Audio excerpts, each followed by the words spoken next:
This episode is a trackpads.com production.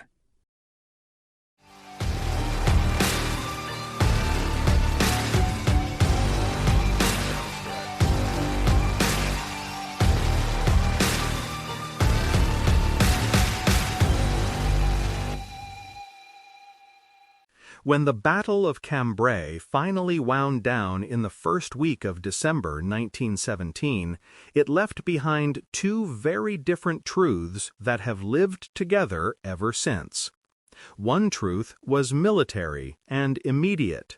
The British had not achieved a decisive strategic victory, had not taken Cambrai, and had not turned their dramatic opening breach into a lasting collapse of the German front. The other truth was larger and longer-lived. Cambrai had changed how soldiers, politicians, and the public thought about tanks, surprise, and combined arms battle, and that change survived even though the battlefield result itself remained painfully incomplete. That is why the ending of Cambrai is so important. It was both a near draw in ground and casualties and a genuine turning point in military imagination. This podcast is accompanied by a companion book that expands the story of the Battle of Cambrai, with additional historical context, maps, and dozens of enhanced colorized photographs from the battle. Your purchase helps support our mission to keep these podcasts free. You can find the book at militaryauthor.me or at trackpads.com. Measured in straightforward battlefield terms, the end state was disappointing when set against the hopes of the 20th of November. The British had burst through the Hindenburg Line, advanced several miles on the first day, and briefly made it seem possible that the old trench deadlock was finally cracking under a new method. Then the battle narrowed around Bourlon. The German counterstroke tore through the southern side of the salient, and much of the spectacular gain was clawed back. By the time the fighting ended, the British retained only a smaller wedge of ground around places such as Havrincourt, Ribecourt, and Flesquières, while the larger dream of using Cambrai as the opening of something decisive had vanished. Casualty figures vary depending on exactly how they are counted, but the broad impression remains consistent. Both sides paid heavily, and neither side emerged with the kind of strategic decision that could settle the campaign. That military ambiguity created an immediate political and institutional problem. Cambrai had first been presented in Britain as a striking success, so much so that church bells rang in celebration after the opening blow. Then the German counterattack and the loss of much of the newly won ground turned triumph into controversy. This was not just a matter of disappointed headlines. It raised uncomfortable questions inside the British state and the army about whether the battle had been mishandled after its initial success, whether intelligence had failed, whether troops had been left too exposed, and whether senior commanders had properly understood the risks of the salient they had created. When a battle begins like a breakthrough and ends like an unfinished argument, people do not leave it alone. They demand inquiry, they search for blame, and they build stories that make the confusion easier to bear. The inquiry that followed reflected exactly that mood.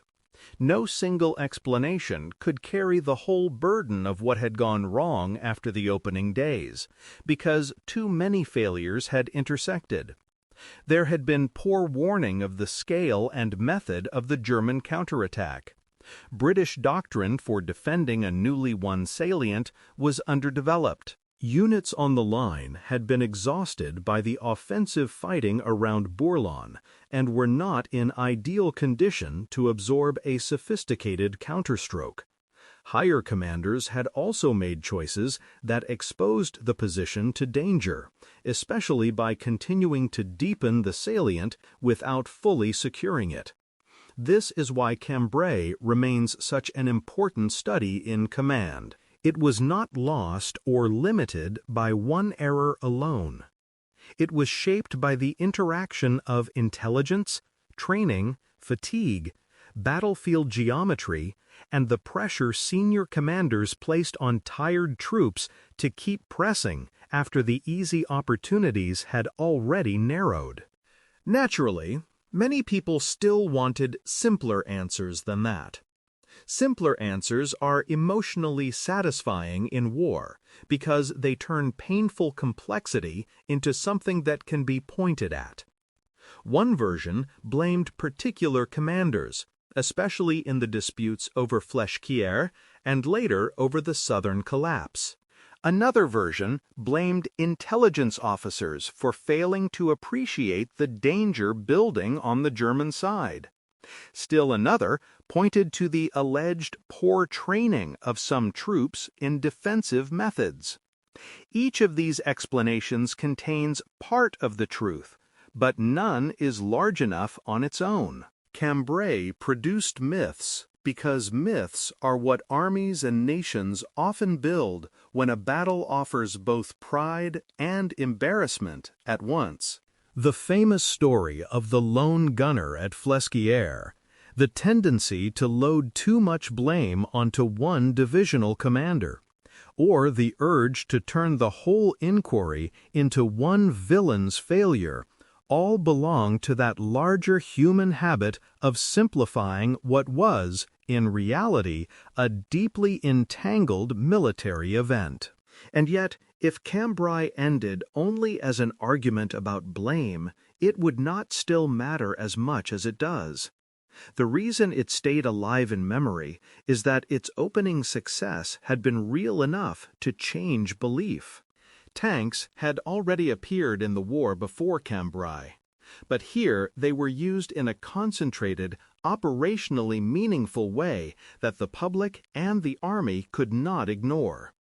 The image of British tanks crossing wire and trenches in large numbers, working alongside carefully planned artillery and advancing infantry, had an effect far beyond the final line on the map. To civilians back home, the tank looked like a distinctly British answer to the deadlock, a weapon that seemed to promise movement, ingenuity, and industrial power.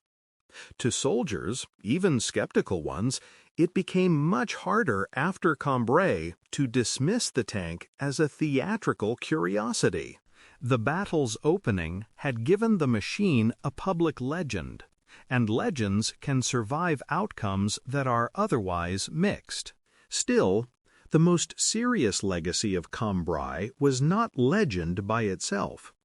It was the fact that the battle showed tanks as part of a system rather than as independent heroes. The real achievement of the 20th of November was not that one new machine suddenly conquered the battlefield on its own.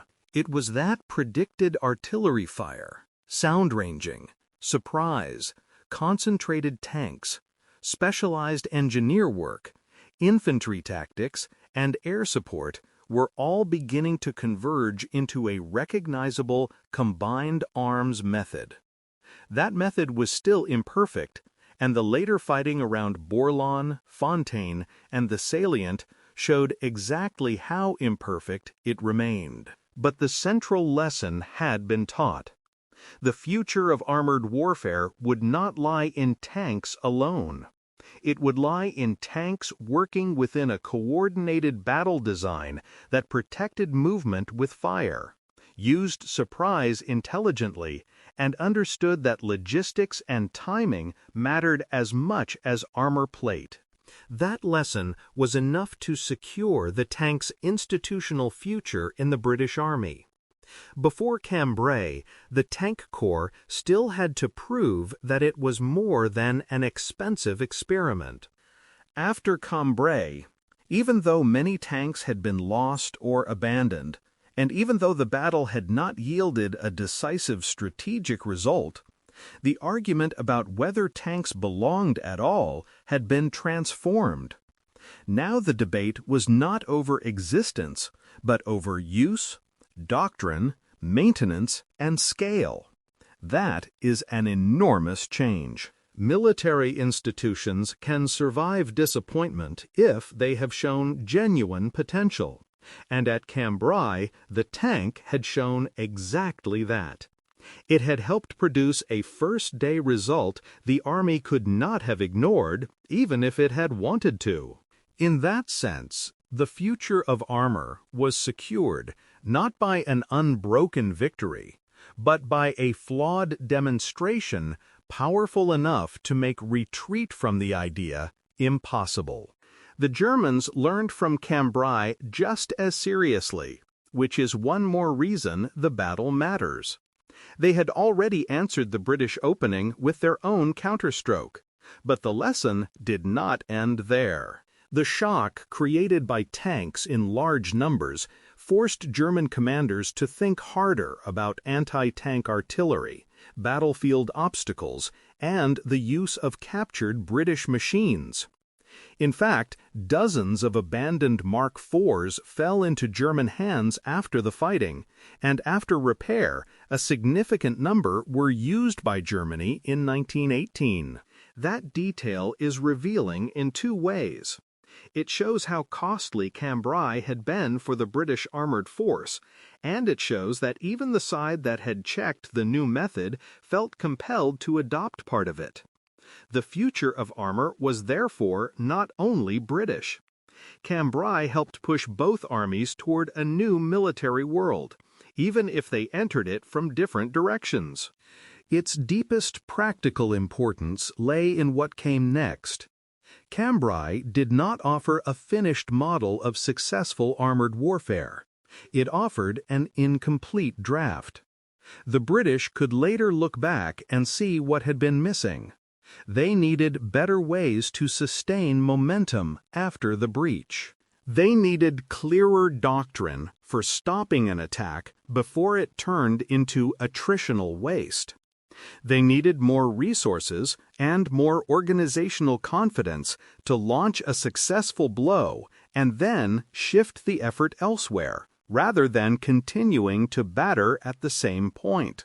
Those are among the reasons later operations in 1918, especially Amiens, looked more mature. At Amiens, many of the parts that had been present but incomplete at Cambrai came together more successfully.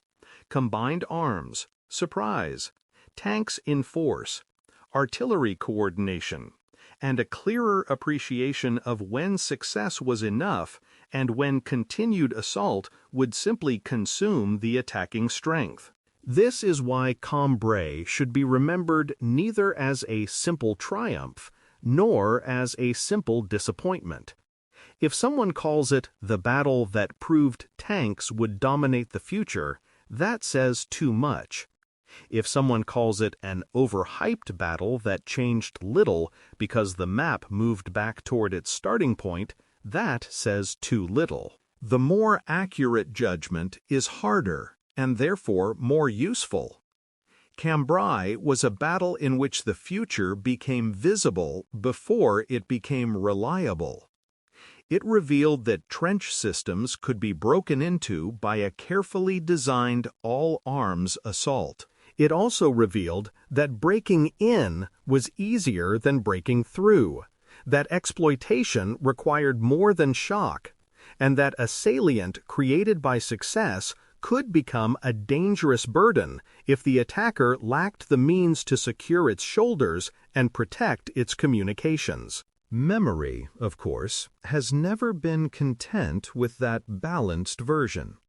Public memory prefers the first day, the bells, the tanks, and the sense of invention. Professional military memory often prefers the lessons: how not to overextend, how not to fight for too long in the wrong terrain, how to combine weapons more intelligently, and how to protect the gains of an offensive before chasing more. Political memory prefers the inquiry and the blame because those are the forms in which disappointment becomes manageable.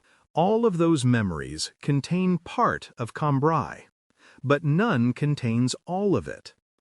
The battle became a legend because it satisfied different needs at once. It offered heroism, caution, innovation, and controversy. That is exactly the kind of battle that survives, not because its result was simple, but because its meaning was so difficult to settle. You've been listening to Famous Tank Battles. These battles were never just about machines. They were about doctrine, terrain, firepower, logistics, and the hard problem of turning shock into victory. For more military history writing and books, visit militaryauthor.me. And for magazines, podcasts, and a massive archive of military photos and video, visit trackpads.com. Thanks for listening.